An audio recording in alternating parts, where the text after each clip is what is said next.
आकाशवाणी मुंबई केंद्राची ही आहे अस्मिता वाहिनी.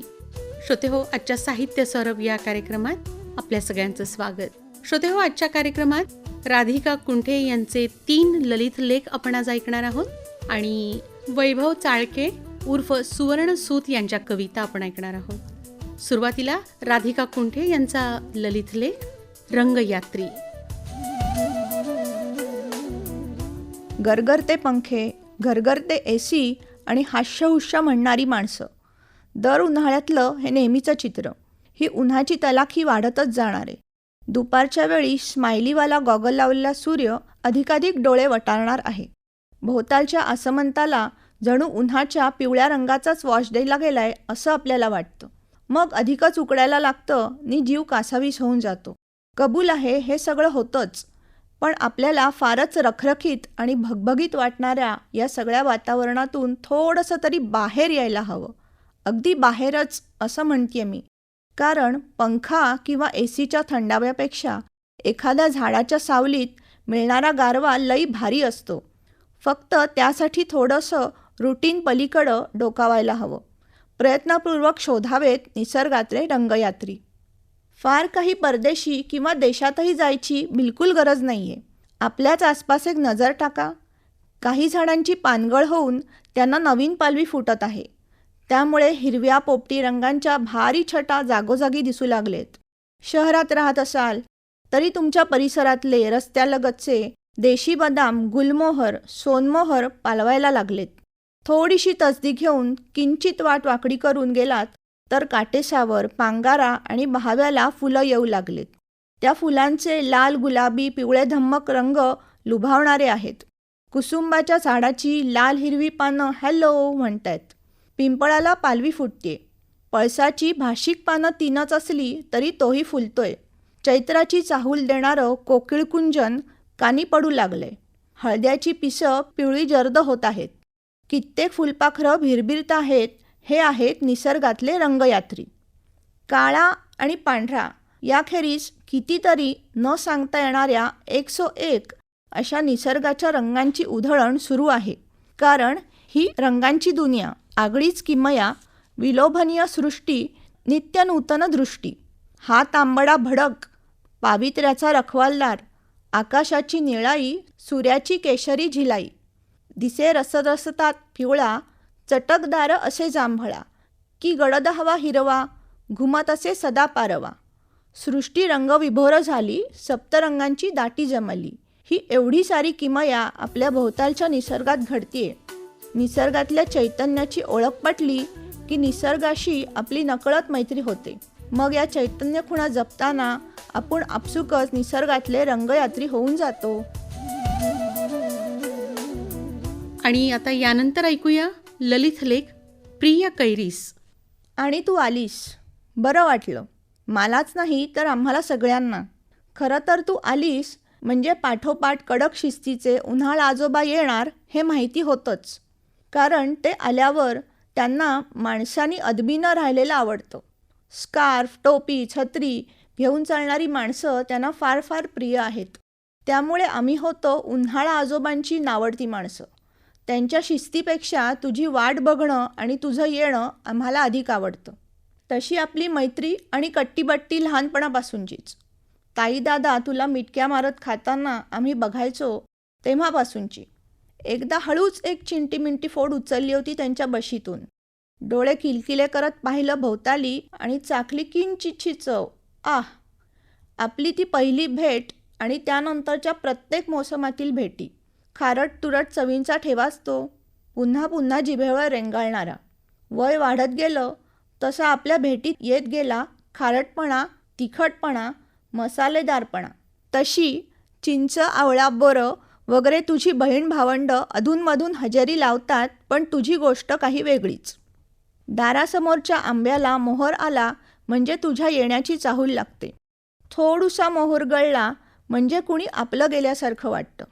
पण बाकीच्यांच्या अस्तित्वानं थोडासा दिलासा मिळतो. मग हळूहळू मोहराच्या जागी दिसू लागतात चिंगूमिंगू कैऱ्या. कैऱ्या कसल्या, ती बाळच खरं तर कैरीची. मग केवळ दारासमोरच्या आंब्याखेरीज लक्ष जातं भोवतालच्या आंब्यांकडं. येण्या जाण्याच्या वाटा केवळ ही कैराळलेली झाडं बघायला बदलून जातात. मग कधी ही झाडं स्टेशन वाटेवर असतात, कधी एखाद्या पुलाशेजारी, कधी एखाद्या थिएटरच्या परिसरात, कधी मंत्रालयासमोर, कधी एकदम लांब तर कधी जवळच, कधी घाटमाथ्यावरच्या कुणा वळणावर, कधी शहरी नातलगांच्या घरात, कधी गावाकडच्या नातलगांच्या आमराईत, तर कधी एकटंच गावाबाहेर वाढून वाटसरूंना आनंद देणारं. बाळकैऱ्या वाढायला लागल्यावर येणाऱ्या जाणाऱ्यांचे डोळे नुसते लागून राहतात त्यांच्याकडं. विशेषतः शहराच्या व्यस्ततेत, फ्लायओव्हर्स, मोनोमेट्रोच्या कृपेनं आणि प्रदूषणाच्या विळख्यातही अजून तगून राहिलेल्या या आंब्याच्या झाडाकडं माणसं अचंबित होऊन बघतात. दरवेळी त्यांना कैरीची हाव असतेच असं नाही. आपसुकच झाडावरून पडलेली कैरी चुकून कधी मिळाली तरी माणसं समाधानी असतात. काहींना मात्र या कैऱ्यांचा आस्वाद घेतल्या वाचून राहत नाही. मग उंच काठीला आकडा बांधून कधी थेट झाडावर चढून कैऱ्या पाडण्याचा साधारणपणे तास दीड तासाचा कार्यक्रमच पार पडतो. दादा मला दे ना रे, अशी अनेक आर्जवं होतात. या मोठ्या 2 कैऱ्या माझ्याच, अशी गुरमीयुक्त भाषाही कानी पडते. मानावर करून कैऱ्यांना टिपलं जातं. माना दुखून येतात, पण कैऱ्या संपत नाहीत. मग थकून भागून आपणच पाडलेल्या कैऱ्यांचं वाटप होतं. काही तिथंच झाडाखाली कापून तिखट मीठ लावून खाल्ल्या जातात. दात आंबतात, तोंड कसनुशी होतात, घरचा ओरडा खावा लागतो, पण तरीही कैरी खाणं हे जणू शास्त्रच असतं. तरीही काही कैऱ्या झाडावर शाबूत असतात. यथावकाश त्या मोठ्या होतात, त्यातल्या काही पडतात, त्यातल्या 4-2 कुणाला मिळाल्या तरी त्यांचं लोणचं होतं, जे लई भारी लागतं. काही कैऱ्या पाखरांच्या वाटच्या असतात, त्या पाखरच खातात. निसर्गाला सगळी लेकरं सारखीच. आंब्यांमधल्या कैऱ्यांचं भाग्य आणखीनच उजळतं.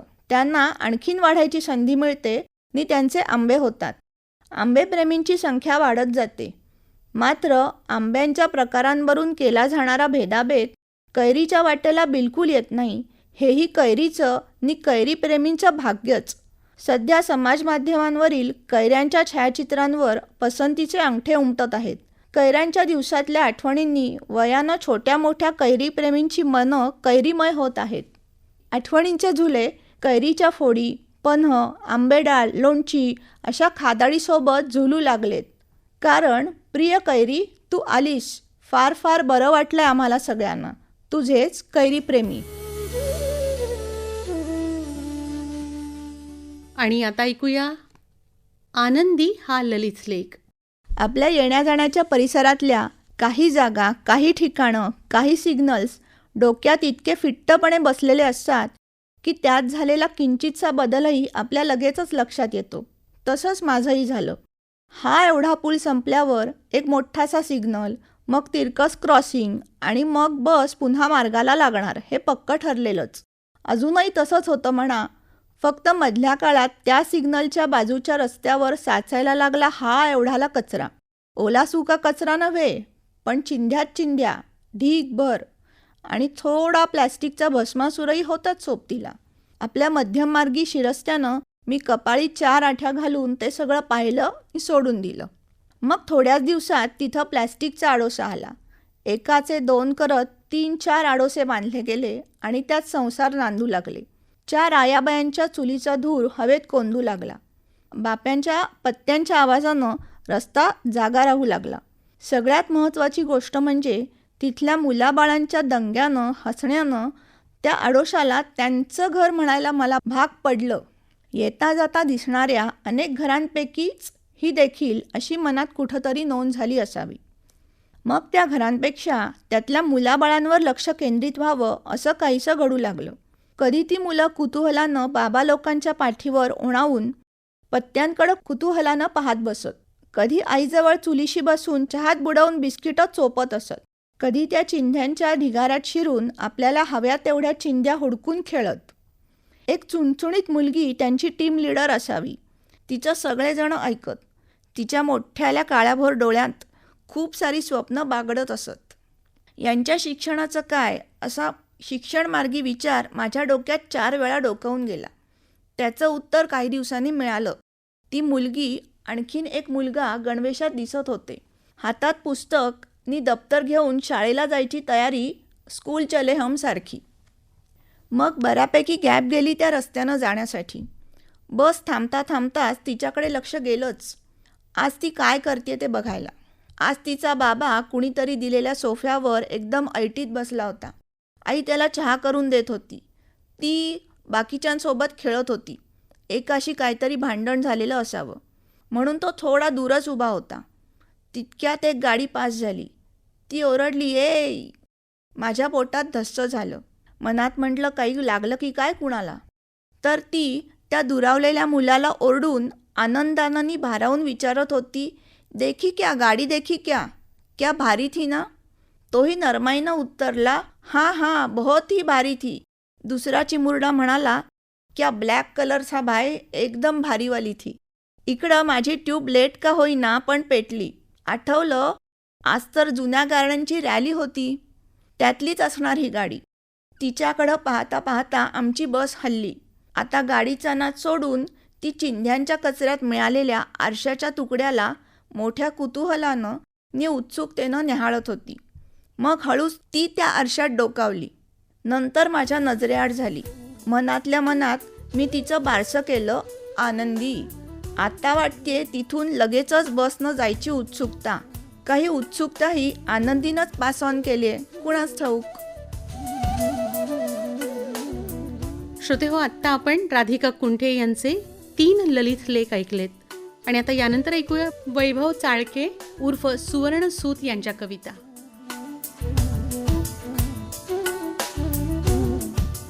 नमस्कार रसिको. आपल्या वैयक्तिक भावभावना जेव्हा शब्दरूप घेतात तेव्हा त्या वैश्विक होऊ लागतात. कविता हे त्याचं सर्वोत्तम रूप होय.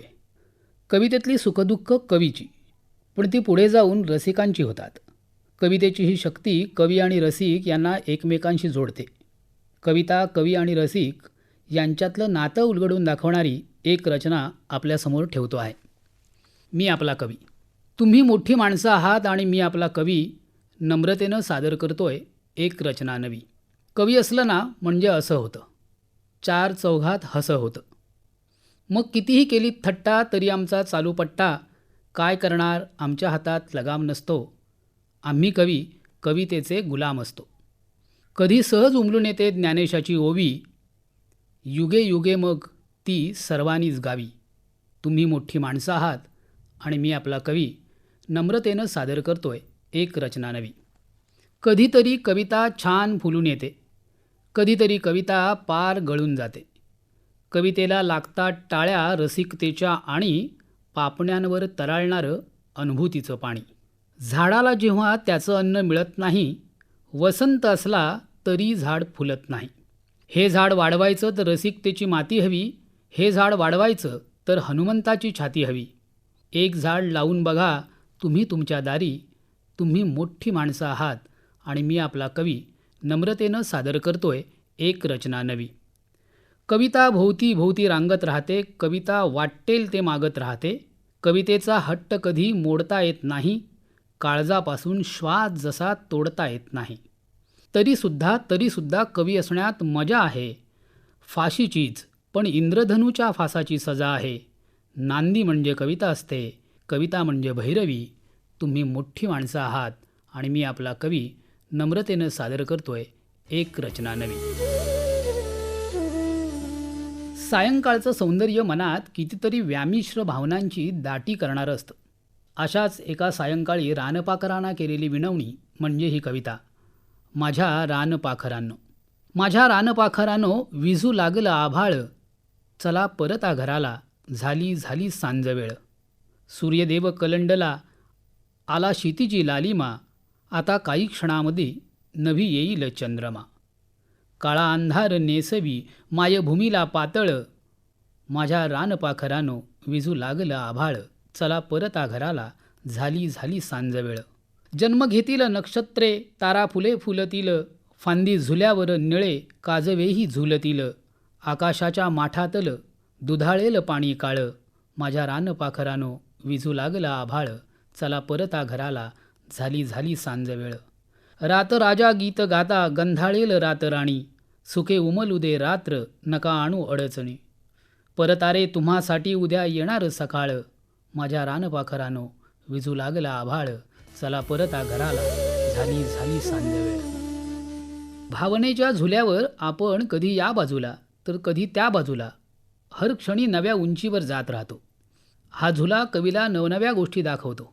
त्यातूनच कवीला द्रष्टेपण येतं. जे कधी झालेच नाही ते कधी होणार नाही. जे कधी झालेच नाही ते कधी होणार नाही. कावळ्याचा रंग केव्हा पांढरा होणार नाही. हे खरे की कोकिळाला छानसा आवाज होता, कंठ त्याचा फोडला मी, तो आता गाणार नाही. मी दयेने आज पैसे त्या भिकाऱ्याला दिले, पण घेतला त्याला घरी तर तो पुन्हा जाणार नाही. ओसरीला ओल माझ्या आजही येते सयानो, खेळ मांडाया परी मी त्या तिथे येणार नाही. रोज मी लपवायचो गे कस्तुरीचा मृगपोटी, वाघ पाठी लागलेला तो आता खाणार नाही. मी उशाशी रोज बसलो, तो तसा आजार होता, वाचला तो दोस्त माझा, तो आता मरणार नाही. कोंबडी मेल्यावरी गे भीत नाही आगिलाही, मी आता झुजणार आहे, मी आता पळणार नाही. कोणत्याही संकटाच्या मी आता जाईन तोंडी, दुःख जखमांचे उराशी मी आता दळणार नाही. हा उन्हाळा वाढल्यावर पावसावर भाळतो, या उन्हाळ्याचा भरोसा मी कुणा देणार नाही. या उन्हाळ्याचा भरोसा मी कुणा देणार नाही. उन्हाळा वाढला की पावसावर भाळतो, पण पाऊस येण्यापूर्वी तो सर्वांना पोळून काढतो. उन्हाच्या ज्वाळांनी माती पेटते आणि आभाळाच्या मिलनासाठी उत्सुक होते. कवितेचं शीर्षक आहे आभाळाची ओढ. आभाळाला ओढ लागते धगधगणाऱ्या मातीची, मातीच्याही मनात आशा आभाळाच्या प्रीतीची. निळ्या नभारे भरतारा ऐक सांगते वसुंधरा, ये बरसत गरजत ये शमवी तहान गात्रा गात्राची. मेघ हृदय आभाळाचे, हृदय धरेचे लाव्याचे, हिरवी सृष्टी ही तर कन्या त्या दोघांच्या मिलनाची.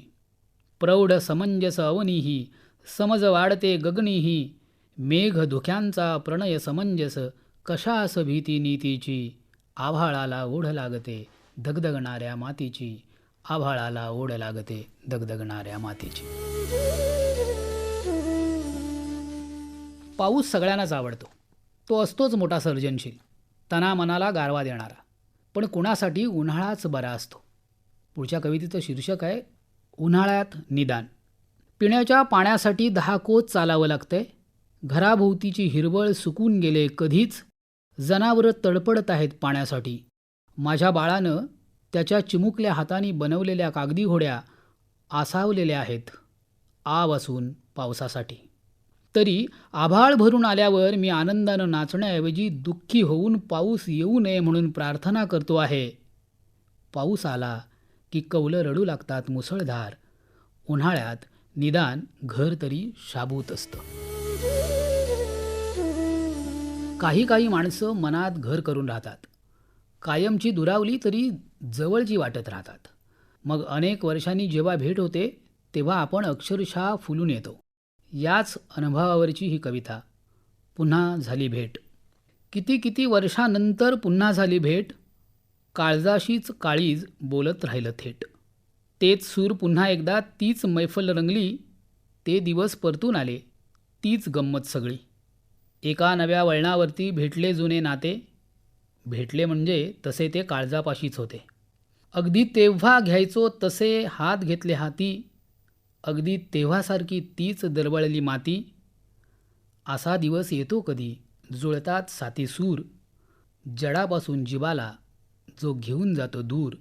जडापासून जीवाला जो घेऊन जातो दूर. माणसाचं माणसाशी नातं असतं, तसंच शब्दाशी जोडलं जातं तेव्हा माणूस कवी होतो, कलावंत होतो. हेच सांगणारी पुढची कविता. शीर्षक आहे शब्दाशी जुळते नाते. कोणाचे कधी कोठेही शब्दाशी जुळते नाते. रसरसलेल्या जीवनाची अनक्षणात माती होते. आधार कुणाचा नसतो, माघारी नसते वाट. अन पुढ्यात अवचित येतो चढणीचा अवघड घाट. कधी धुके दाटून येते दृष्टीची खुटते लांबी. मग विचार पारंब्यांची मेंदूशी झोंबा झोंबी. हळुवार मधूनच झुळका कुणी रसिक धाडतो गात्री. मग लख लक्ष सूर्यांचा ये प्रकाश काळ्या रात्री. क्षण 2 क्षणांची धुंदी परतत्व स्पर्शून येते.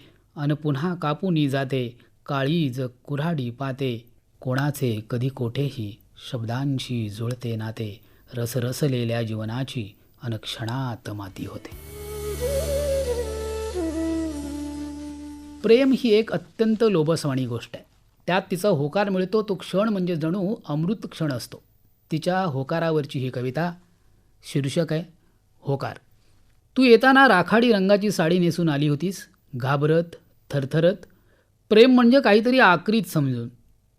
मग थोड्या वेळानं तुझी भीती पळाली, संवादाच्या लाटेवर तू झुलू लागलीस. प्रेम ही गोष्ट चांगली की वाईट हा तुझ्या मनातला संभ्रम विरून गेला नकळत. तू काळ्या नकारातून राखाडी संभ्रम पार करीत शुभ्रधवळ होकारापर्यंत आलीस. एव्हाना तुझ्या साडीला गुलाबी छटा चढली होती. मी तोच तुझा होकार समजलो. माणूस प्रेमात पडला की त्याला तिचं गाणं गावं वाटतं आणि त्याचवेळी तिनं आपलं गाणं गावं असंही वाटतं. तिच्या आणि त्याच्या नात्याचं हे बोलगाणं. शीर्षक आहे माझं गाणं. माझं गाणं प्रिय तुला गाता यायला हवं आणि तुझ्या गाण्यात मला न्हाता यायला हवं. एक गाणं लिहीन मी चंद्र सूर्य ताऱ्यावर, एक गाणं लिहीन मी पानं फुलं वाऱ्यावर. ताऱ्याचं गाणं म्हणताना तारा व्हायचं, वाऱ्याचं गाणं म्हणताना वारा व्हायचं.